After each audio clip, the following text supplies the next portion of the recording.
You are watching Trinity Episcopal School Production Network. TESPN.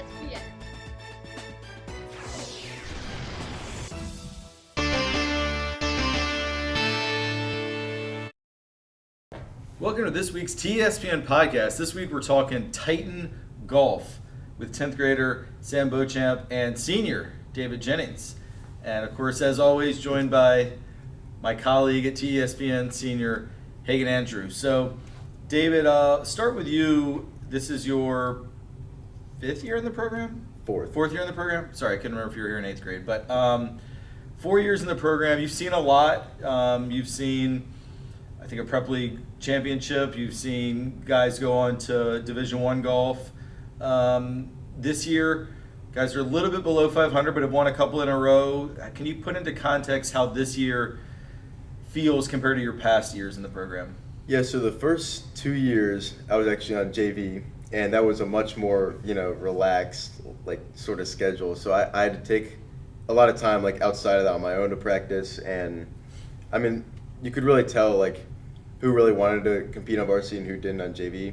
Last year, we had guys like Grady and Jacob, Sam's brother.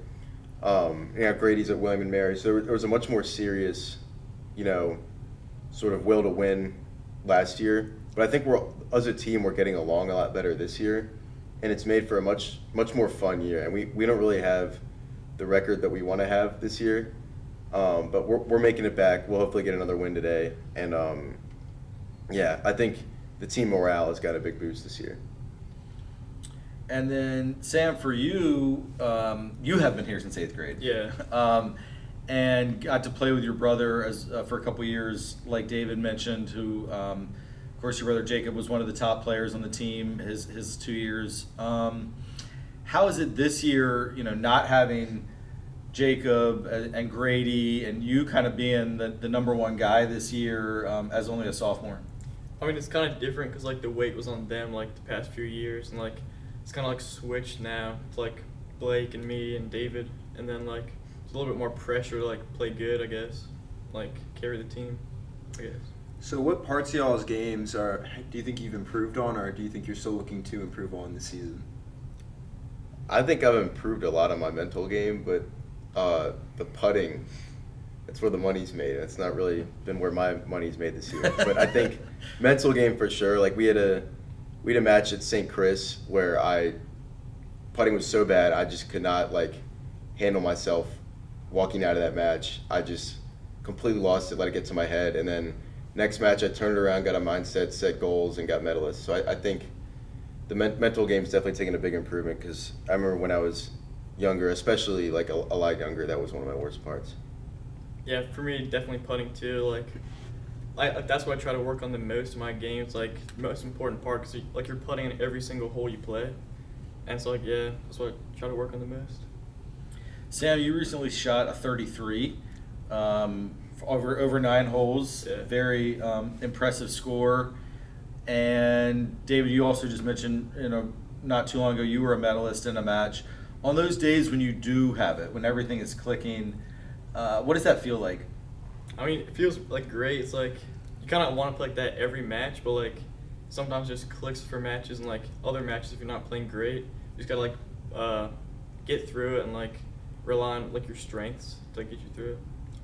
Yeah, there's no better feeling in any sport than just going on a birdie streak or something. I mean, it's just everything's clicking. You'll never have any more confidence in anything you do than walking up to a 50-yard shot and going up and down. So it's really nice to have that. The way I always look at the good holes I play is if I birdie the first hole, then I'm gonna make more birdies, and that's happened in a lot of matches this year where I've broke 40. You just start out well, and then you only have 8 holes left compared to 9, and you already have a one-shot advantage on trying to get even.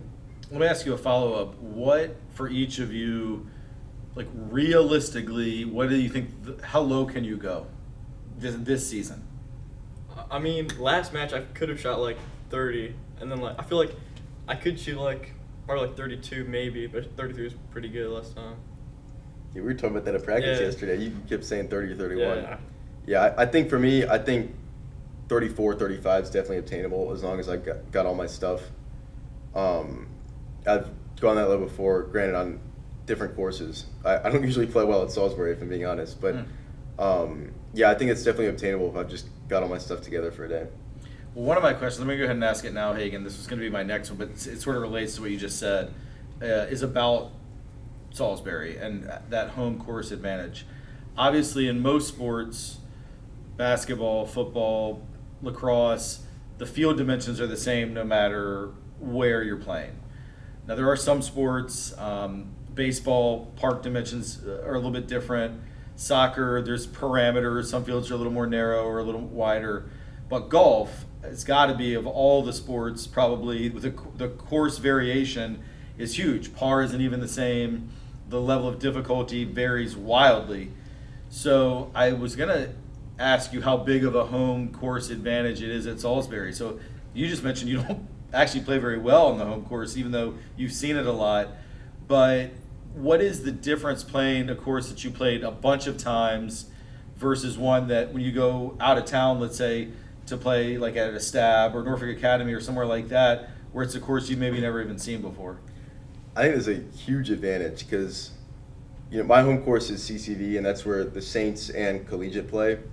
And I'm thinking of my lowest rounds this year, they've been at CCV. So it's really helpful to just kind of like know what you're working with. And you honestly feel like you have an upper hand on even the home team, even though it's their home course. And I've obviously gotten to know my way around Salisbury the last few years, but there's just a sense of comfort when you're at a course that you've played hundreds of times, leisurely, that you kind of know what you're doing. It's more confidence. It's definitely like a huge advantage because like you know exactly what type of shot you're hitting on like every hole almost, and like Birdwood, I never played there before. Like I'd like look on like the radar like every shot, try to see what to hit. Like gives you more confidence when you play at home. Do you have a home course outside of Yeah, school? Independence. Okay. I played there against what team? Stewart? Yeah, Stewart. Did you play well there? Yeah, I shot like 38. So both of y'all kind of already touched on like the mental game, more so with putting, but just in general, golf is a really mental sport. So how do you work to get out of that funk, in the game? You don't have teammates really around you. How do you work to get out of that mental funk? Because when you push through. I mean, like, I kind of start thinking of what I can do to, the goal for me every match is break 40. And what I do for that is I tend to think of how I'm going to break 40 after, like, a double bogey or a bogey. Like, the last two matches I've played, I've followed up a double bogey with a birdie. And I feel like that's really helped me sort of even myself out in terms of trying to break 40 for that round. Like you can't really doubt yourself. You gotta have like a lot of confidence going into it.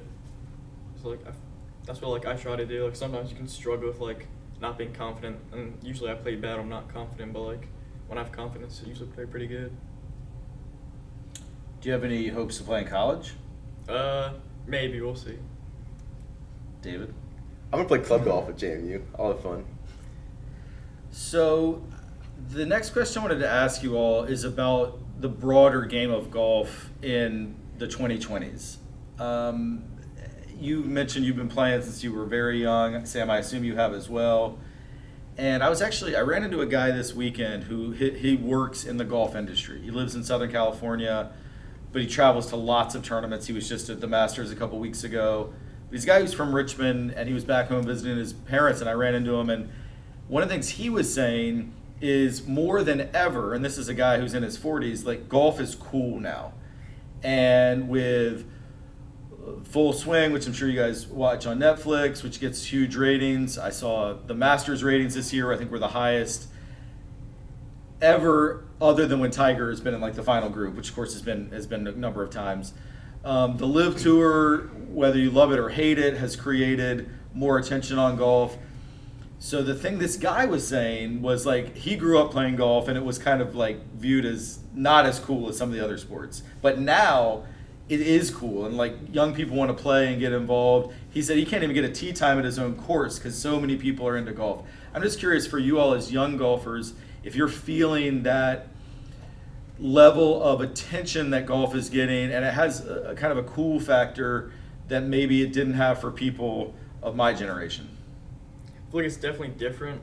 Like golf's like, I feel like everybody plays golf now, and like they know how it works, like watch it. It's like way different than like even like 10 years ago, I feel like not many people like even knew like what golf was. Yeah, no, that's definitely true. I've really noticed that in terms of like even like my friend group at school. Like I think 7 of us went out to Providence yesterday and played 9 holes. Like I didn't think that would ever happen, and it's just really cool to see the game grow. And even in terms of people who like had never played it until about a year ago, and it's fun to kind of teach some friends how to play and see the game grow.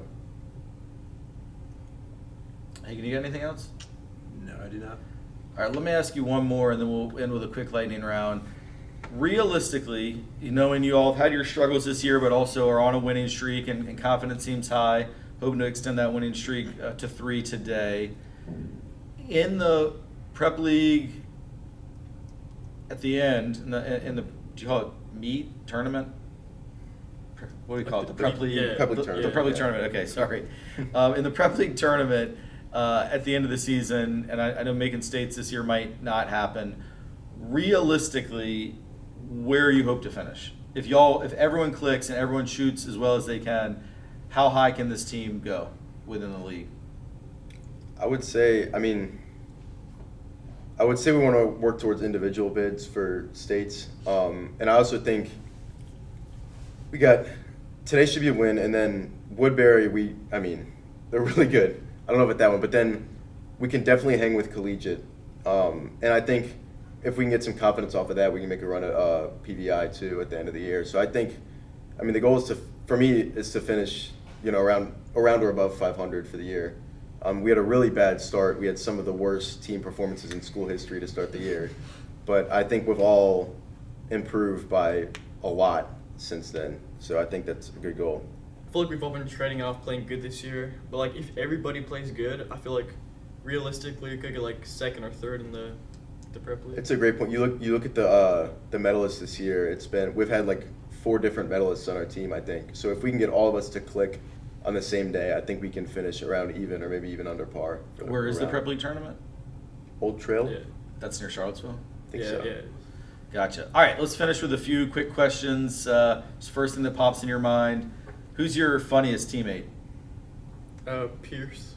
Probably Pierce. Or Sam Beauchamp. Who's the teammate you've had, could be graduated or still playing, that you have the most respect for? Probably Blake. Like Garrett Kula. What is the hardest course you've played? Probably Birdwood. Say Belmont.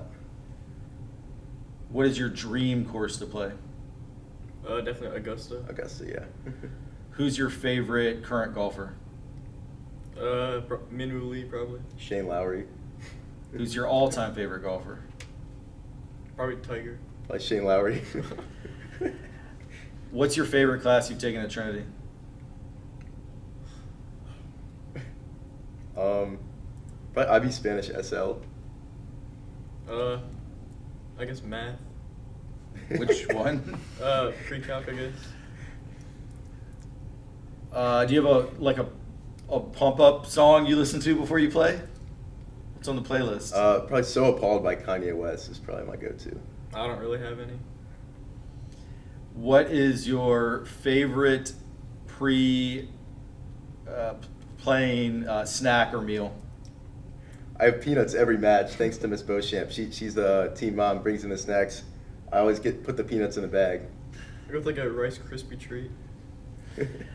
And golfers are known a lot of times for superstitions. Do you have any superstitions you can share with us?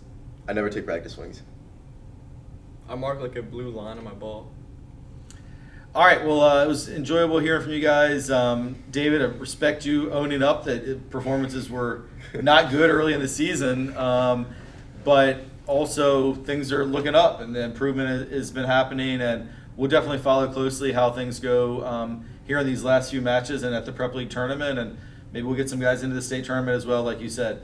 Hagen, thank you again, of course, as always, for joining us as we wind down with only a few more weeks left in this school year. And thanks to Sam, thanks to David. Thank you for watching so much, and we'll see you next time.